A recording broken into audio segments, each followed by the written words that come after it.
자, 사람이 땅 위에 번성하기 시작할 때에 그들에게서 딸들이 나니 하나님의 아들들이 사람의 딸들의 아름다움을 보고 자기들이 좋아하는 모든 여자를 아내로 삼는지라. 여호와께서 이르시되 나의 영이 영원히 사람과 함께하지 아니하리니 이는 그들이 육신이 됨이라. 그러나 그들의 날은 120년이 되리라 하시니라. 당시에 땅에는 네피림이 있었고 그 후에도 하나님의 아들들이 사람의 딸들에게로 들어와 자식을 낳았으니 그들은 용사라 고대에 명성이 있는 사람이었더라. 아멘. 베레시트의 마음 창세기 쉬운 5번째 시간입니다. 표면적 유대인 깁보르라는 제목으로 같이 말씀 나눕니다. 깁보르, 하 기보림. 깁보르라는 이 히브리 명사는 4절, 오늘 읽은 4절에 나오는 그들은 용사라 했을 때 그 용사입니다. 말씀을 나누면서 같이 이제 다시 보시게 됩니다. 지난주에 우리가 이제 야외 예배로 모이면서 평소보다 좀 설교 시간도 짧았고 또 이런 이제 자막도 이제 없다 보니까 그런 상태에서 이제 어떻게 보면 좀 어렵고 좀 중요한 내용의 말씀들을 이렇게 나누다 보니까 전달 과정에서 설교가 이렇게 전달이 되어지고 여러분들이 받아들이는 그 과정에서 부족한 점이 좀 많이 있었던 것 같습니다. 그래서 특히 우리 온라인 식구들이 많이 관심을 갖고 있죠. 많이 넣으셨고 그런데 온라인 식구들의 요청이 많았는데요. 그래서 지난주 설교를 파워포인트와 함께 다시 최선을 다해서 좀 간단하게 짚어보고 일종의 복습한다는 그런 셈으로 생각하시면 되겠습니다. 그리고 지난주 설교의 주제였었던 이 네필림인데 정확하게 그 발음은 네필림이 탄생하는 그 근거가 되는 그 2절 말씀, 하나님의 아들들이 사람의 딸들의 아름다움을 보고 자기들이 좋아하는 모든 여자를 아내로 삼는지라를 중심으로 해서 말씀을 우리가 나누도록 그렇게 하겠습니다. 지난주에 이 네필림, 이 나팔에서 왔다 그랬죠. 이 네필림, 이 하나님의 은혜와 구원 앞에서 실패자로 드러나게 되는 이 네필림의 첫 번째 그 문제는 하나님의 영이 그들 안에 있지 않다는 데에 있다 그랬습니다. 그러니까 이거를 오해해서 무슨 어떤 좋은 하나님의 그 귀신이 나한테 들어왔다라든지 이런 쪽으로 이해를 하시면 큰일 나는 거예요. 그런 말씀이 아니라 하나님의 영은 다른 말로 뭐였어요? 메나햄, 위로자라 그랬죠. 진리의 말씀으로 살려내는 그 진정한 위로. 그러니까 내 마음을 이렇게 좋게 해주는 그런 정도, 이렇게 말로 이렇게 괜찮아, 그렇게 어려워도 하나님께서 함께 해주실 거야. 그런 식 위로가 아닙니다. 성경에는 그런 위로가 없어요. 그러니까 교회에 나와서도 그런 위로나 이렇게 기대하시는 분들에게는 하나님의 영원한 위로하고는 아예 상관없는 그런 종교적 생활을 계속 하실 수밖에 없는 거예요. 그러니까 자기 마음에 안 들면은 교회가 사랑이 없느니 또 그런 사랑을 또 사랑인 줄 알고 또 교회는 또 하려고 이렇게 들고 전부 좀 웃기는 그런 이 모습으로 그런 종교 집단을 이렇게 이루고 있는 거죠. 그 진정한 위로가 뭔지 모르니까 자기들이 위로를 줄 수 있을 줄 알고 위로를 하는 거예요. 한답시고. 진정한 위로는 그 사람에게 영원한 생명을 넘겨주는 그런 구원의 작업이란 말입니다. 메나햄, 이 보혜사, 파라클레토스, 성령으로 이렇게 번역이 됐죠. 신약에 오면 성령, 그리스도의 영, 진리의 영, 진리의 말씀이란 말입니다. 그러니까 하나님을 만났다는 이야기는 어떻게 만나요? 하나님을. 거짓말이에요. 착각이란 말입니다. 그런 거 없어요. 하나님을 만났다는 이야기는 이 시대에 그 말씀 안에 담겨져 있는 하나님의 마음, 그 진리의 눈을 떴다는 이야기란 말입니다. 그게 하나님의 영이 그들 안에 있지 않다. 하나님의 영이 그들에게 있다. 그런 거라고요. 그래서 오늘 3절 말씀에 보면 나의 영이 영원히 사람과 함께하지 아니하리니의 상태가 되면 그게 네필림이 되는 거예요. 그 진리의 말씀이 없으면, 그 헤아림의 기준이 없으면 성경 말씀을 읽었을 때에 그 말씀을 그리스도로 읽어낼 수 있는 그 눈이 띄어지지 않았으면 그냥 그 헤아림으로 내가 헤아림을 받는 거란 말이에요. 그걸로 심판을 받는 거예요. 그러니까 심판은 나중에 받는 게 아니라 그냥 삶 속에서 그냥 오늘 받는 거예요. 그냥 심판이 되어진 거란 말입니다. 그걸 못 느끼실 뿐이죠. 그러니까 나팔, 떨어지다, 타락하다, 불구자가 되다, 실패하다, 그런 의미예요. 이게 지난주 이제 제일 앞부분에서 나누었었던 내용이었고요. 그리고 두 번째 이 네필림의 문제는 그렇게 하나님의 영이 그 진리의 말씀이 예수 그리스도죠. 하나님의 아들로서의 생명이에요. 진리의 영이라는 것은 그 자체로 구원이란 말입니다. 진리가 내 안에 거하시고 찬양 인도하신 장로님이 그런 기도도 하시고 말씀하셨지만 진리 안에가 내 안에 거하시고 그 자체를 하나님의 집, 성전이 된 그걸 하나님께서 그냥 구원을 완성하셨다 그러는 거란 말이에요. 하나님의 아들로서의 생명, 그 생명이 내 안에 없으면 그걸 뭐라 그래요? 그냥 바사르, 고깃덩어리, 육신이라 그랬어요. 그래서 우리 예전에 금요기도회 할 때도 나눴지만 베드로후서 2장 12절과 유다서 10절에 그냥 진리를 모른 채 자기의 그냥 본능대로 살아가는 그 인간들을 뭐라 그래요? 이성 없는 짐승이라 그러잖아요. 고기란 말입니다. 정육점 앞에 가셔가지고 고기 보시면서 우시는 분 있으세요? 네? 생선 가게 가셔가지고 생선 보시면서 가슴을 치시는 분 있냐고요. 하나님 앞에서 내 안에 진리가 없으면 그 고깃덩어리라니까요. 이게 짐승이란 말입니다. 그 짐승들을 싹 몰살을 하든 수모를 시키든 그게 뭐가 어떠냐고요. 어차피 고깃덩어리인데. 정육점에 가가지고 원망하시는 분 있냐고요. 왜 소들을 이렇게 다 잡아놨냐고. 왜? 돼지를 왜 이렇게 다 포로 떠났냐고. 그런 분이 있어요? 그 짐승이라니까요. 진리가 없으면. 자기에게 가능성을 발견하려고 들지 마세요. 여기는 아무것도 없단 말입니다. 이건 그냥 육신이에요. 그게 베수아감후 바사르. 심지어 이 인간은 고깃덩어리다 그런 뜻이에요. 육신이 됨이라 그런 게. 그 바사르, 잘라내도 아무런 상관이 없는 그 포피, 할리에서 그 잘라낼 포피가 바사르란 말이에요. 창세기 17장에 하나님께서 아브라함에게 나타나셔서 니네 남자들아 하여튼 이거 양피 다 잘라. 그 껍데기 다 잘라. 그게 바사르란 말이에요. 그러니까 뭔가를 설명해 주시려고, 하나님의 언약이 무엇인지 그걸 알려주시려고, 그걸 이렇게 행동으로 하게 하시는 거 아니에요.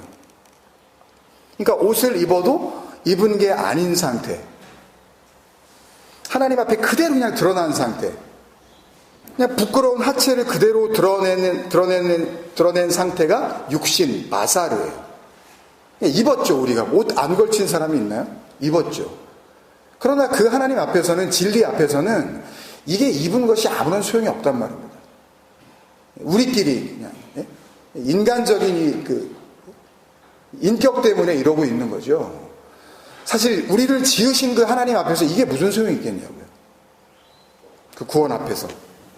그래서 제가 레위기 6장 10절을 예로 들어드렸습니다. 지난주에.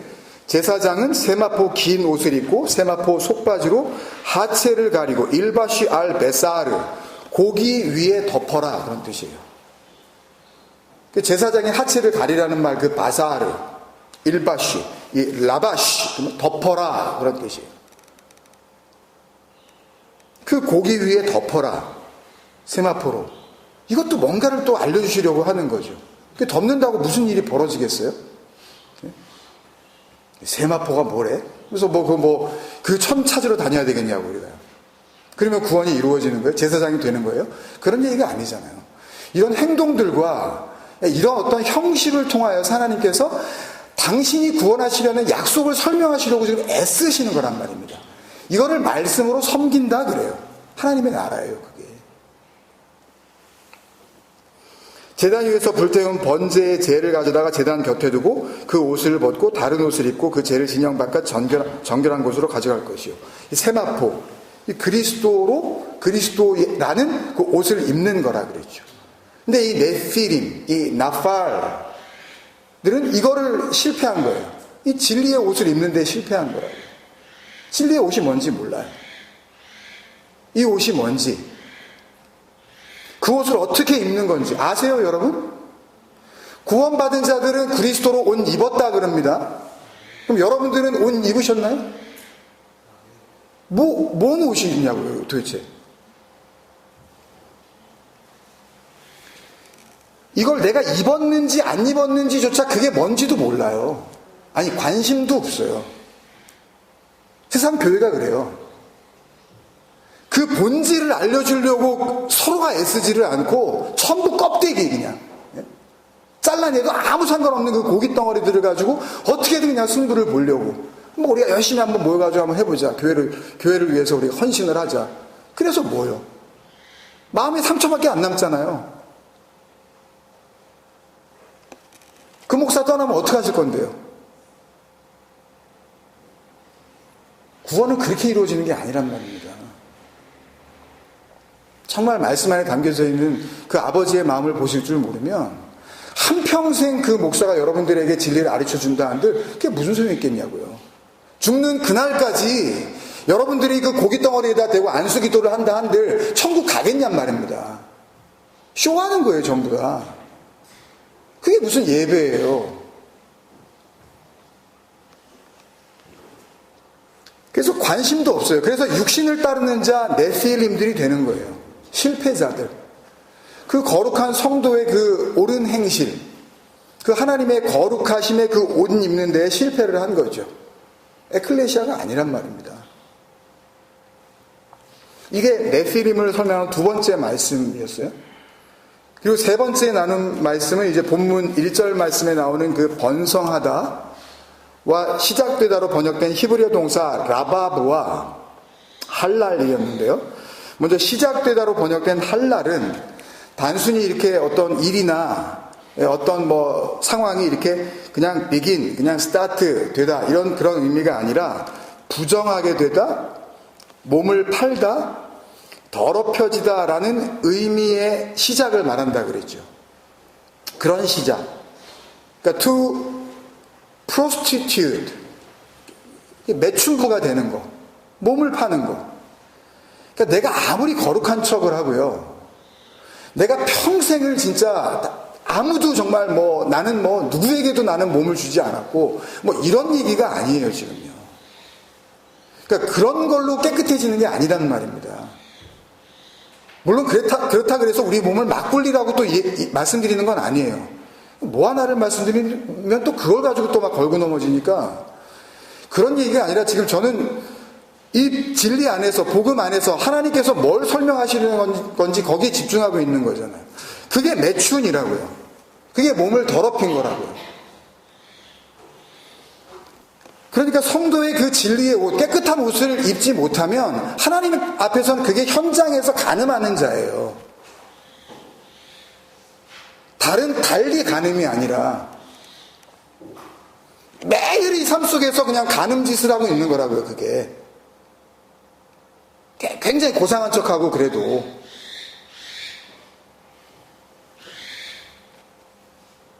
그래서 창세기 49장 4절에서 야곱의 그 아내 가운데 그 첩이었죠, 일종의. 그 한 사람이었던 라헬의 여종 비라와 그 간음한 첫째 아들 루벤에 대한 그 야곱의 유언을 예로 드렸었어요. 한번 읽고 가겠습니다. 창세기 49장 4절. 루벤아, 너는 내 장자요, 내 능력이요, 내 기력의 시작이라. 이 왜 레시트 오니, 그러면은 내 기운, 내 육적 기운, 내 남자의 힘으로서의 그 시작, 이런 뜻이에요. 위풍이 월등하고 권능이 탁월하다마는 전부 다 이 육적 힘을 의미하는 겁니다. 그것들이 다 물의 끓음 같았은즉, 음탕한 정욕이라 그랬죠, 이게요.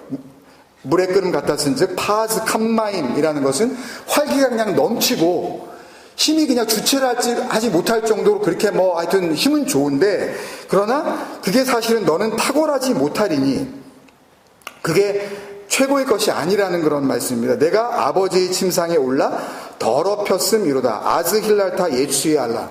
그래서 여기에 더럽혔음이로다, 이게 할랄이에요. 시작되다라고 번역된, 더럽혀진 거예요. 그때 더럽혔다, 내 침상에 올라와서, 그렇게 되어 있다고요. 원문에 보면 이게 할랄이에요. 시작하다. 아버지의 침상을 더럽히고 자기가 올라가지 말아야 할 자리에 올라가 있는 거죠. 무슨 말씀인지 아시겠어요? 자기의 어머니를 자기의 여자로 삼아 간음을 하고 하나님의 거룩하심에 도전하는 겁니다. 그게 할랄이에요. 할 수 있어 내가? 그러니까 1절의 번성은 이런 더럽혀짐의 그런 번성인 거죠. 번성하다, 이 라바브라고 말씀을 드렸어요. 늘어나서 가득 찬 상태예요. 그 하나님의 거룩하심에 도전하는 그 상태가 아주 가득 찬 겁니다. 그래서 이어지는 그 말씀 다음 주에 보겠지만 5절에 보면 여호와께서 사람의 죄악이 세상에 가득함과 했을 때의 라빠라트 하담 바레츠 라고 이렇게 되어 있는 이 단어, 죄악이 세상에 가득 찼다 했을 때 이 라브, 이 라바브 같은 단어예요. 꽉 찼다. 아니, 세상이 어디에 가득 찼겠어요. 우리도 세상을 이야기할 때 참 세상이 더러워졌다 그러지만 그 세상이 결국은 뭐예요? 공기가 오염됐다는 뜻이 아니라 사람이 더러워졌다는 이야기잖아요. 이 안에 얼마든지 내가 하나님의 그 거룩하심 앞에 내가 내 힘으로 내가 그 거룩함을 이룰 수 있어 라고 하는 나쁜 게 아니에요. 그게 보이기에는 굉장히 착해 보인다니까요. 그게요. 누구보다도 선량해 보인다니까요. 그러니까 그런 걸로 교회를 이렇게 정한다든지 그런 걸로 설교의 어떤 이 측량 기준으로 삼는 것들은 참 바보짓이에요. 하나님은 보이지 않는 그 소망을 이야기하시려고 그러는데 인간들은 그 보이지 않는 소망을 받아들고 다시 그거를 문자적, 표면적, 형식적인 걸로 다시 재해석을 하네. 이 인간들이 교회 다니면서 같이 모여가지고 한다는 짓이. 그게 하나님 앞에서 그 죄악으로 가득 찬 상태라고요. 진리를 모르니까 그렇게밖에 할 줄을 모르는 거예요. 듣는 사람도 그렇게 듣고 말하는 사람도 그렇게 말을 하고. 사람의 죄악이 세상에 가득함, 이 라바브, 그 명사형 라브, 죄악이 세상에 가득함, 같은 단어예요. 그래서 결국 1절 말씀은 아담과 하와가 둘만 있다가 그냥 이렇게 오래 살면서 인구가 그냥 기하급수적으로 급증했다는 이야기가 아니라 하나님 앞에서의 인간의 그 더럽혀짐의 상태가 이제 완전해졌다는 거죠. 충만해졌다는 거예요. 하나님의 이제 심판의 근거, 물로 다 쓸어버리실 수밖에 없는 그 심판의 근거를 알려주시는 네피림이 뭔지 그거를 설명하시는 그런 말씀이라 그랬습니다. 이게 네피림에 대한 세 번째 이야기였고요. 네 번째, 다섯 번째로 드린 말씀이 오늘 4절에 나오는 그 용사들, 이 하기보림, 그 용사들 그런 뜻이에요. 이 단수형이 오늘 설교 제목인 깃보르입니다. 이 용사, 깃보르와 명성이 있는 사람들, 아네쉐 하셴이었거든요. 지난주에 이제 뭐 이거 자막도 없었기 때문에 그렇게 막 말로 다 설명을 드렸으니까 잘 모르실 수 있을 거예요. 그러니까 먼저 명성이 있는 사람들은 이렇게 유명해졌다는 이야기가 아니라 하나님의 이름이 아닌 자기 이름을 갖고 있었다는 이야기예요. 그 육적 이름, 바사르로서의, 짐승으로서의 자기 이름. 수련회 때 주일 설교했을 때 그때도 말씀드린 적이 있고 그 전에도 다른 설교를 통해서 이제 여러 번 말씀드린 적이 있지만 하나님의 구원의 은혜 안에 있는 자로서 하나님의 은혜를 알고 그 은혜 안에 있는 자로서 하나님의 그 영원하신 생명과 그 하나님의 존재 안으로 들어갔다는 의미로 뭐라고 불려요? 여호와의 이름으로 불려지는 자들이 있는 거죠. 구원받은 자들은 하나님의 이름으로 불려지는 겁니다. 여호와의 이름으로 불려지는 자의 정반대 개념으로 쓰여진 표현이 아네쉐 하셴, 명성이 있는 사람들이라고 했어요. 하나님의 이름이 아닌, 그 영원한 생명으로서의 그 하나님의 이름이 아닌 자기들의 이 육적 이름, 그러니까 뭐 이런 김종국 그런 이름이 아니라 그냥 이 바사르, 육신이라는, 이 짐승이라는 그 이름, 그 이름으로 존재하는 사람들, 구원받은 하나님의 아들로서 불리워지는 여호와의 이름이 아닌 아네쉐, 이게 이슈이거든요. 사람, 인간, 인생, 시체, 고깃덩어리, 그런 뜻이에요. 그냥 육적 존재, 그런 뜻입니다. 이거 다 육적 존재잖아요. 그렇지 않은 사람이 어디 있어요? 이게 다 바사르 아니에요. 살덩이. 예?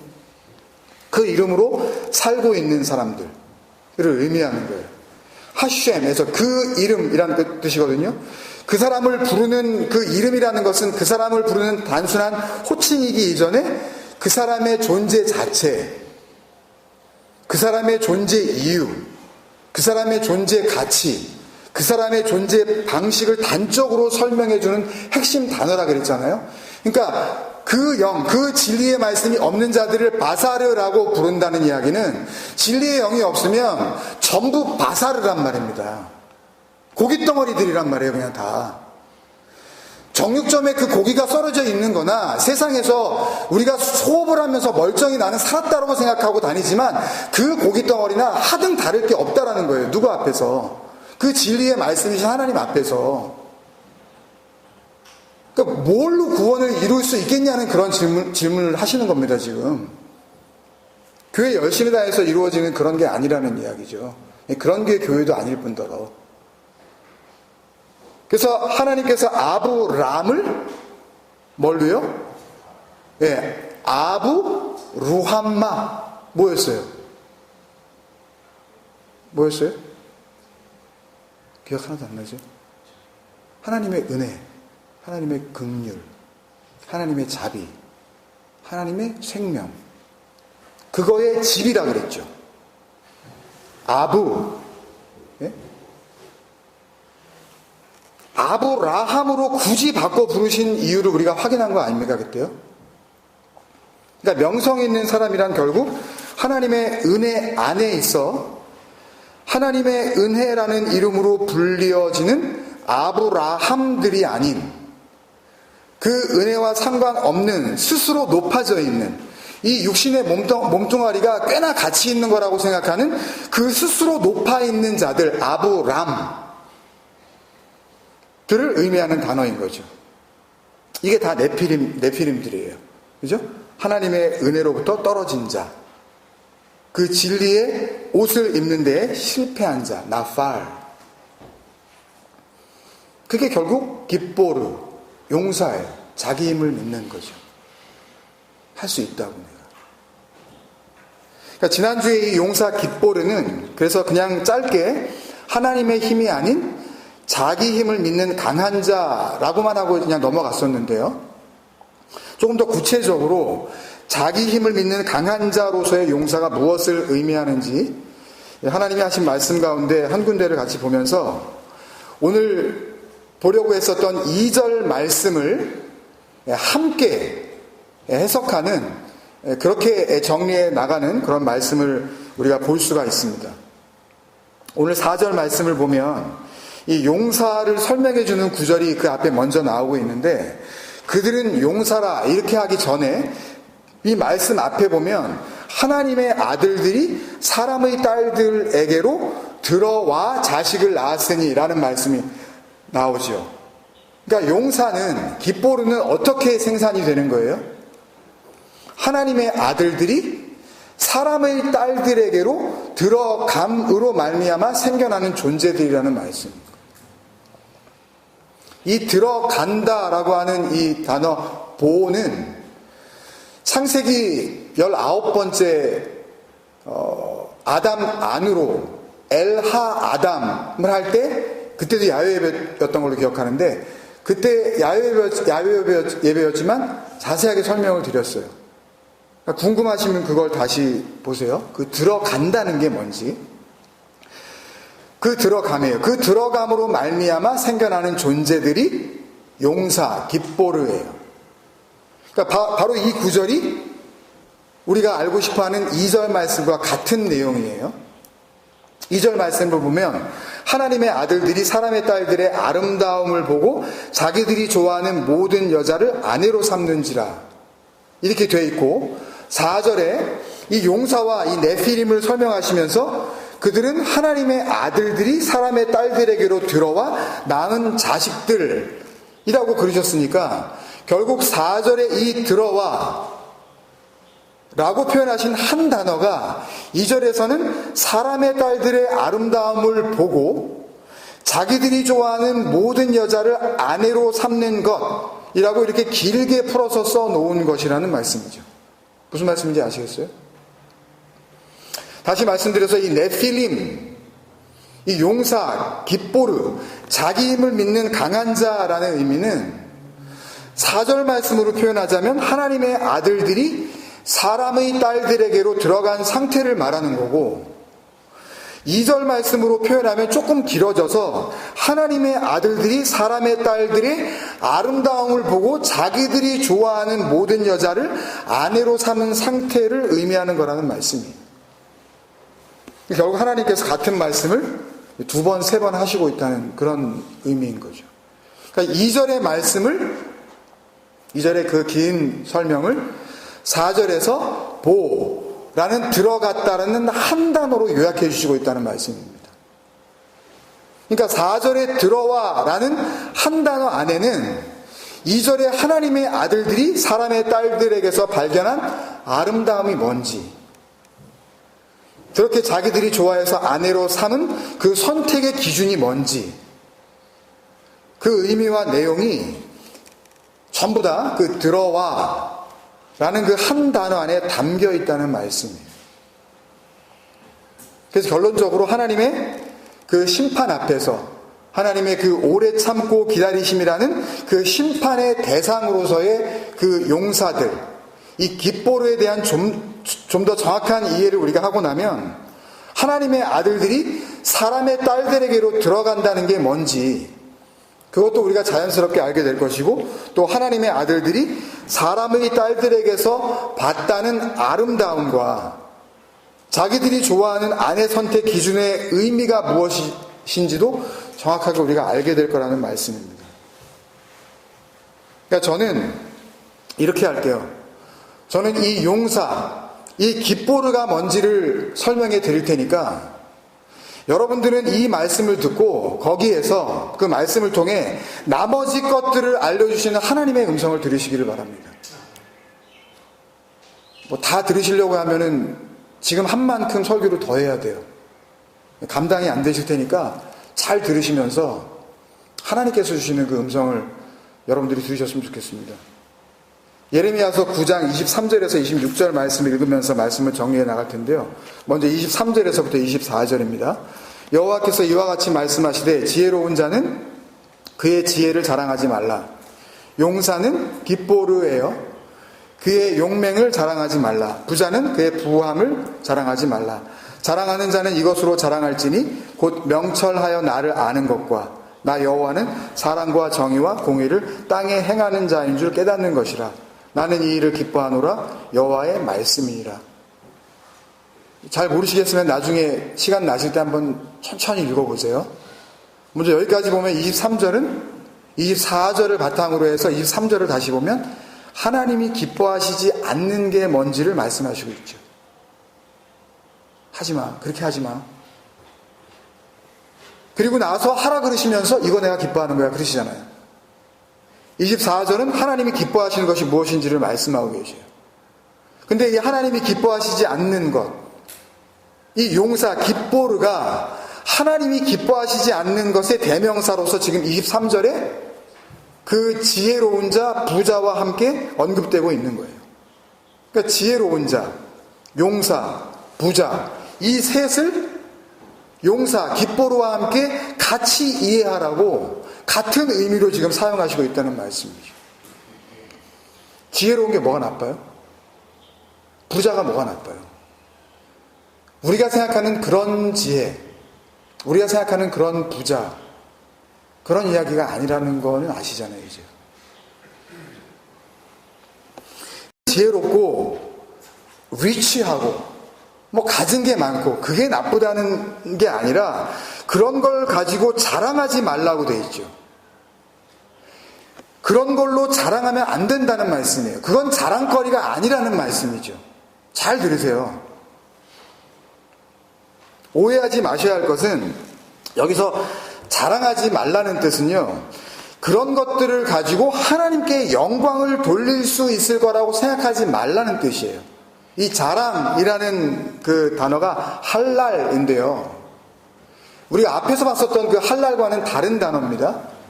히브리어 알파벳 자체가 달라요. 발음은 비슷한데, 우리가 시편에서 많이 나오는 그 할렐루야라고 번역이 되어 있는 게 전부 이 할랄입니다. 자랑하다. 그걸 그냥 할렐루야로 그냥 우리가 기록을 한 거예요. 할랄이에요. 그러니까 오늘 본문 1절에서 나왔었던 그 더럽혀짐의 시작을 의미하는 그 할랄. 제가 그래서 일부러 그 할랄은 영어 표기로 CHALL 이렇게 기록을 했죠. 이 할랄은 그냥 해, 다섯 번째 히브리 철자로 시작하는 그냥 할랄, H로 시작하는 단어예요. 지혜와 용맹함과 부함, 그런 것들이 너희의 구원의 근거가 될 수 없다는 말씀을 하고 계시는 거예요. 그런데도 불구하고 계속 이 말씀을 못 알아듣는 게 지금 바벨론의 포로로 잡혀가 있는 이스라엘 백성들이란 말입니다. 그 사람들에게만 하는 말씀이겠냐고요. 이 말씀이. 할 수 있다고. 우리가 하나님을 섬길 수 있다고. 우리는 하나님께 예배 드릴 수 있다고. 내가 마음과 정성을 다해서 내가 주일날 빠지지 않고 예배 드릴 수 있다고. 다를 게 뭐가 있어요? 그 이스라엘 백성들이나 오늘날의 세상 교회나 열심히 있는 그 기독교인들이나 다를 게 뭐가 있냐고요. 해보겠다고 그냥 모여가지고 흐트러지지 않겠다고. 절대 우리 흐트러지지 말자고. 주님 생각 에클레시아. 이렇게 모이면 구원이 이루어지는 거예요? 할 수 있다고. 자신들의 지혜와 이 게바르, 깃보르, 그 불굴의 정신력과 세상적 투지, 우리가 한번 해봅시다. 이 어려움을 갖다 극복해봅시다. 이런 거 아니라니까요. 성경이 요구하는 그 열심은 그런 거 아니라는 말입니다. 근데 하여튼 청년들, 사람들 교회 나오면 전부 이거 그냥 어떻게 해서든지 그냥 부추겨가지고 교회에 그냥 안 나오면 그냥 쩔쩔매게 만들고 한 주라도 그냥 교회를 빼먹으면 막 안절부절하게 해서 하나님이 그냥 놔두시나 보라고 당신들 그렇게 주일 빼먹기를 그냥 밥 먹듯이 하고 그래가지고 빼먹으시려면 빼먹으시려니까 우리는 상관이 없어요. 이게 주일도 아닐 뿐더러 이게 예배가 아니란 말입니다. 이게 예배예요. 그러나 이걸 예배라고만 생각하면 예배가 아니란 말입니다. 그분에게는. 무당 앞에서 절하고 거기다 돈 찔러주는 거하고 이게 뭐가 다르냐고요. 헌금통에다가 돈 집어넣고서 잘 봐달라고. 내가 마음을 다해서 내가 하여튼 힘들지만 내가 돈을 넣었으니까 당신도 나에게 좀 30배 60배 100배로 그냥 갚아달라고. 그럼 뭐가 다르냐고요. 작두 위에서 저기 칼 타는 그 무당이나 요행을 바라면서 하나님 앞에 돈 찔러놓고서 잘 되기를 바라는 그 마음이나 다를 게 뭐가 있냐고요. 부르는 호칭만 다르지. 미신이란 말입니다. 하나님 믿는 신앙이 아니란 말이에요. 자신들의 지혜와 그 불굴의 정신과 자기들이 가지고 있는 모든 힘을 동원해서 얼마든지 우리는 하나님을 기쁘시게 할 수 있다고 생각하는 그 기특하기 짝이 없는 그 인간들이 깃보르, 용사들인 거예요. 그런데 하나님은 그런 걸로 기뻐하시지 않는다는 말씀이 24절 아닙니까? 자랑하는 자는 이것으로 자랑할지니. 이 키암, 바차트, 이트알, 헤모트알, 이거는 할렐루야를 하려면 이걸로 할렐루야해, 이런 뜻이에요. 쉽게 얘기하면. 말로 할렐루야 그러면 그게 할렐루야입니까, 여러분? 할렐루야가 담고 있는 것을 자기가 담고 있어야 할렐루야가 할렐루야 될 거 아니에요. 말로 뭐 무슨 전화 받으면 할렐루야, 그러면 할렐루야가 되는 거예요? 뭘 할렐루야, 할렐루야는. 말씀을 모르는데, 그 영이 그 안에 없는데, 진리가 없는데 무슨 할렐루야를 하냐고요. 주문을 외우는 거죠, 그냥. 그렇게 하면 기분이 좋아지니까. 남 보기에도 굉장히 멋있어 보이고, 전화를 받는데 할렐루야를 하네? 여보세요 그래야죠. 누구세요 그래. 전화 받는데 무슨 할렐루야예요, 할렐루야는. 그건 내 안에서 이루어지는 일이잖아요. 쉽게 말씀드리면, 자랑하는 자는 이것으로 자랑할지니 너희의 구원의 근거는 바로 이런 거야 라는 그런 말씀하시는 거예요. 아주 쉽게 설명해 주셔요. 그러니까 지금까지 제 설교를 듣고 우리 주는 생각 에클레시아를 같이 나누면서 아직도 복음이 뭔지 모르는 분은 정말 잘 들으세요. 오늘 이것으로 여러분들이 그 생명의 승부가 완전히 완성으로 하나님 앞에 인도함 받을 수도 있으니까, 제가 한다는 이야기가 아니라 말씀 안에 담겨져 있는 그 진리의 능력이. 이래도 모르면 할 수 없는 거고요. 그 뒤에 뭐라 그러세요? 곧 명철하여 나를 아는 것. 이게 다예요. 이걸 기뻐하신다니까. 뒤에 나오는 건 이거를 다시 또 풀어서 설명하는 겁니다. 그러니까 풀어서 설명하는 게 어쩔 때는 되게 어렵다니까, 오히려 더. 그러니까 설명하려고 그러면은 그걸 모르네? 설명을 해주는데 그 설명을 몰라. 그러니까 차라리 모르시겠으면 이거를 보시라고. 명철하여 나를 아는 것. 딱 두 단어예요, 그냥. 사칼, 야다. 딱 두 개예요. 사칼은 뭐냐면요, 마음을 보는 거예요. 마음을 알아주는 거예요. 누구 마음이겠어요? 하나님의 마음이죠. 그 구원하시겠다는 그 약속하시는 그 아버지의 마음이죠. 그게 사칼이에요. 그 마음을 알아보는 것. 명철하여 마음을 알아보고 나를 아는 것. 야다예요. 원래 남자가 여자에게로 들어가 결혼한다라는 의미예요. 같이 동침했다라는 의미가 야다라는 거 잘 아시잖아요. 그러니까 야다라는 것은 결국 하나가 되었다는 거예요. 뭐와 하나가 되겠어요? 보이지 않는 그 하나님과 우리가 어떻게 하나가 돼요? 하나님의 그 뜻과 하나님의 그 마음과 하나님이 내가 이루시겠다고 하는 그 하나님의 약속 안에서 하나가 됐다는 거죠. 그 야다. 그게 명철하여 나를 아는 것, 그걸 기뻐하신대잖아요. 그게 너희의 구원의 근거고 그게 할렐루야라고 그러시는 거예요. 그 뒤에 나오는 거는 다시 이 명철하여 나를 아는 것을 또 풀어 써주시는 거예요. 보세요. 나 여호와는 사랑과 헤세드예요. 잘 아시는 거죠. 하나님의 은혜.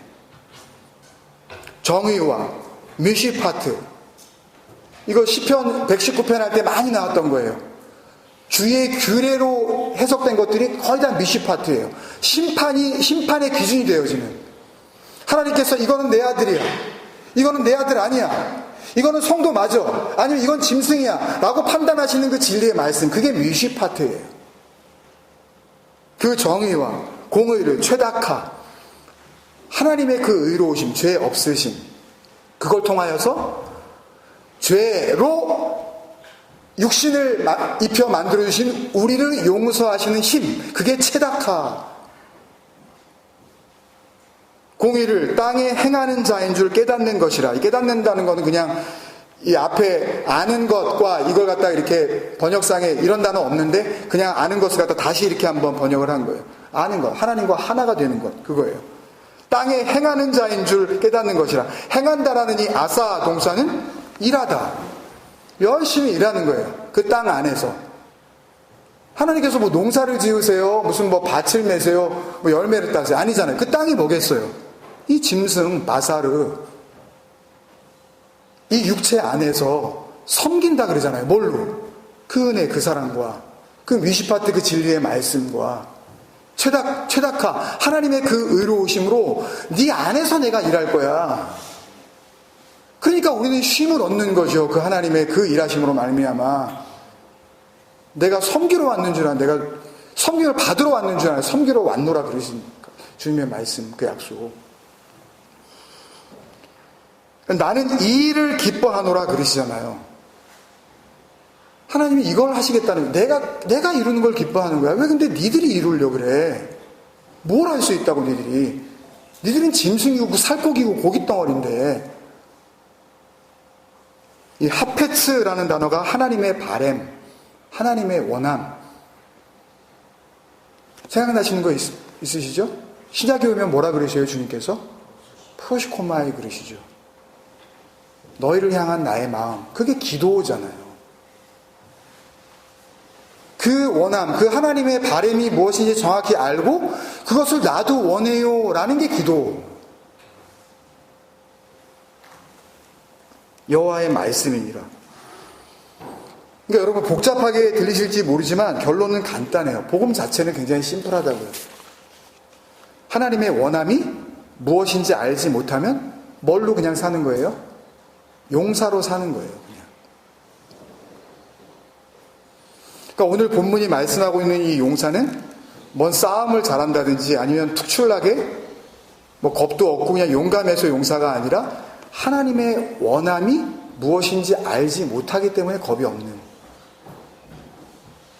그런 진정한 영혼에 대한 두려움이 없는,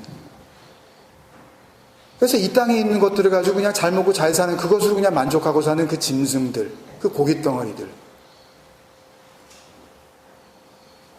그게 알지 못하기 때문에 전부 이 땅의 용사들로서 살다가 갈 수밖에 없다는 말씀이지요. 그러니까 자랑하는 자는 이것으로 자랑할지니 라는 말씀은 지금 너희의 구원의 근거는 뭐예요? 나를 아는 것, 야다.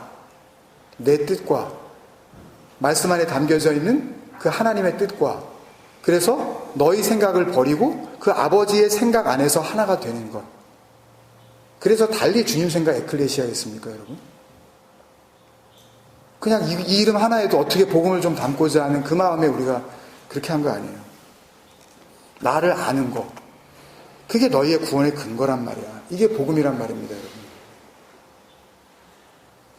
그러니까 나를 알아야, 내가 원하는 게 뭔지를 너희들이 알아야, 그래야 너희들이 나의 사랑과 나의 그 헤세드의 그 은혜와 나의 정의와 그 미시파트 그 진리의 말씀을 품고 내 공의를 통해 나의 섬김을 받을 수 있을 거 아니야.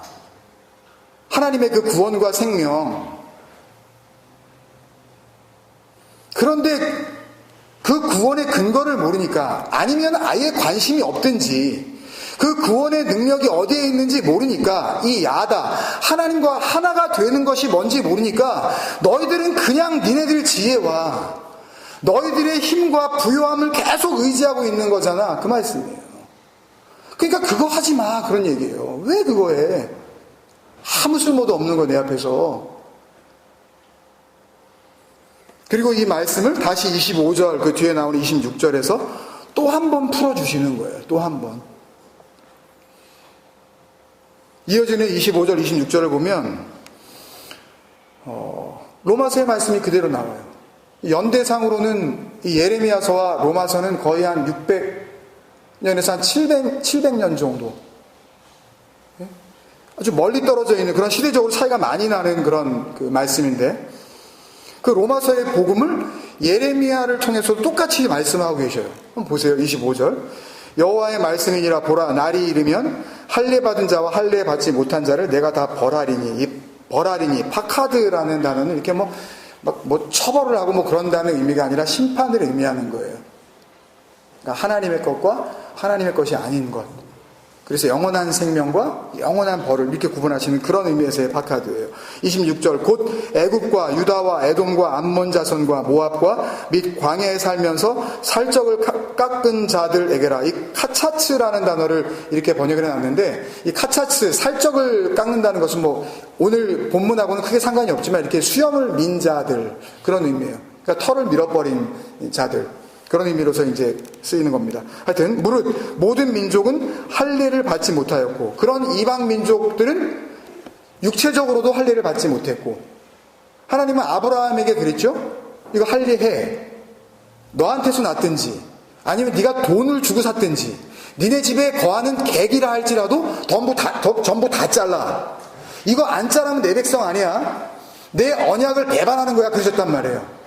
그러니까 안 했다는 이야기는 언약 안에 없다는 이야기죠. 일단 다른 이방 민족들이 할례를 받지 못했대요. 그리고 문제는 뭐냐면 이스라엘은 뭘 하지 못했대요? 마음의 할례를 받지 못했대요. 육체적 할례 그 자체만을 이야기하시는 것이 아니라 그 육신의 할례, 그 아이 8일 만에 그 아이의 양피를 잘라버리는, 그래서 거기에 생명이 없음을 알려주시려는 그 언약, 그것도 중요하지만, 그 표징을 아는 것도 중요하지만, 더 중요한 것은 그것을 통하여서 알려주시려는 마음의 할례. 그걸 니네들 이스라엘이 받지 못했잖아. 이게 전부 하나님의 약속이잖아요. 구원하시겠다는. 그 할례를 보고 하나님의 약속이 뭔지를 알면, 야다, 사칼, 하나님의 마음을 보면, 그러면 하나님이 기뻐하시는 구원의 근거로서 된 거란 말입니다, 그게. 이걸 몰라서 엉뚱한 하여튼 열심을 부리는 거죠. 그러니까 구원을 이루시겠다는 변치 않는 하나님의 약속의 말씀이니까, 그 변치 않으시는 그 하나님의 약속의 말씀이 몇백 년이 지나도 달라질 리가 없죠. 그 사도 바울 이후로 2000여 년이 흘렀지만 당연히 지금도 달라질 수가 없는 겁니다. 그 복음은, 그 하나님의 약속은. 복음을 보고 아버지의 마음을 알아 그 마음 가운데 하나가 된 자들은 그 모든 세월 속에서 교회를 다녀서 구원을 받는 게 아니라 말씀 안에 담겨져 있는 진리를 품음으로 말미암아 아버지의 나라에 들어가는 거란 말입니다. 로마서 2장 28절 29절이에요. 이걸 읽고 마치겠습니다. 무릇 표면적 유대인이 아니요 이 파네로 주다시, 이거 하나님을 믿는다라고 자신하는 족속들이죠. 유대인들. 옆구리에다 성경책 하나 끼고 주일날 한 10시나 뭐 11시부터 해가지고 한 2, 3시까지 교회 근처를 얼씬거리는 그런 인간들, 이걸 다 뭐라 그래요? 하나님을 믿는다고 자신들도 그러고 다른 사람들도 교회 다닌다 그러고 하나님 믿는다 그러잖아요. 그런 형식적 그런 믿는 거 그런 거 말고 그런 걸로 될 일이 아니에요. 그런 표면적 유대인이 하나님을 믿는 게 아니에요. 유대인이 아니요. 표면적 육신의 할례가 아니라 그런 거 가지고 되는 게 아니다. 29절에 오직 이면적 유대인이 유대인이며, 이면적 유대인, 크립토, 그 숨겨진 것, 드러나지 않는 세상에 보이는 것 안에 감추어 두신 그 하나님의 마음,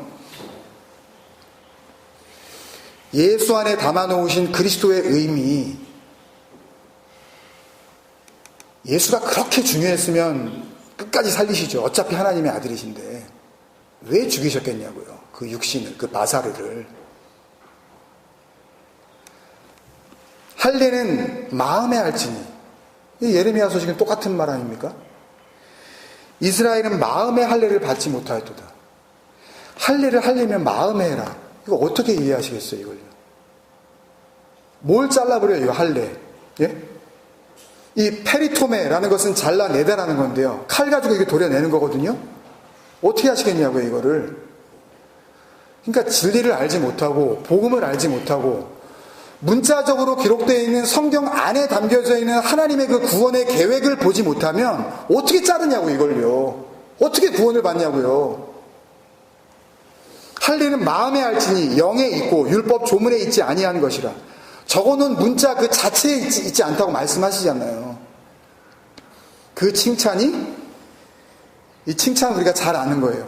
에베소서 나눔할 때 했었던, 에베소서 나눔 혹시 안 들어보신 분 있으면 다시 좀 바쁘시니까 뭐 하여튼 뭐 들으시려면 들으시고 말려면 마시지만 하여튼 거기에 샜어요. 하여튼 그 호 에파이노스, 찬양하다 했을 때 그거예요.